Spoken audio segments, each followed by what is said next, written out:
रामपुर की धानी, एक छोटा सा सुंदर गांव। मिट्टी की गलियां, खेतों से उठता धुआं और घर के बाहर बिछी चारपाई, सब कुछ शांत था। यही रहता था लखन, गांव का सबसे सीधा और सबसे सच्चा लड़का। अरे लखन भोला है भाई, दिल का बहुत साफ। बस अपना काम करता हूँ, किसी का बुरा नहीं चाहता। लेकिन एक दिन पूरा गांव हिला दिया एक अजीब घटना ने। अरे ये देखो, पैसे यहाँ गिरे पड़े, साथ में एक चाकू भी है। ये तो खून का दाग लगता है। बरगद के पेड़ के पास मिले इस समा ने सबको डरा दिया। चोर फिर आ गया, संभल जाओ सब। लखा, ये सब किसने किया होगा? उस रात लखन खेतों में पानी देन गया। हवा तेज चल रही थी, रात सुनी सुनी थी। कौन है?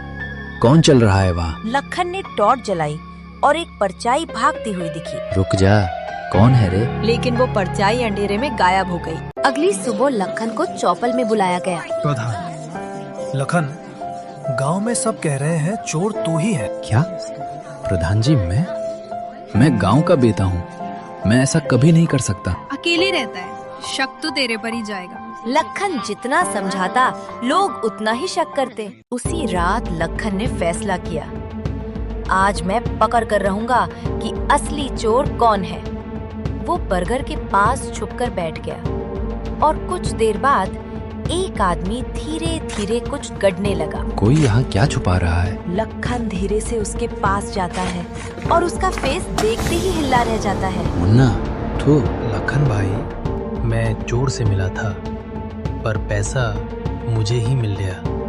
मैं फंस गया, डर गया। पर गांव मुझे चोर समझ रहा है। गांव वाले भी वहाँ आ गए। मुन्ना, मैं जा रहा हूँ, छोड़ दो। नहीं मुन्ना, सच सबके सामने आएगा। मुन्ना, ये सब तू कर रहा था? गलती हो गई भाई, पैसा देखकर अकाल चली गई। प्रधान लखन के पास आकर रूठी आवाज में कहते हैं, बेटा, तू सच में गांव का सच्चा पुत्र है, हमसे गलती हो गई। हमारा लखन ईमानदार है।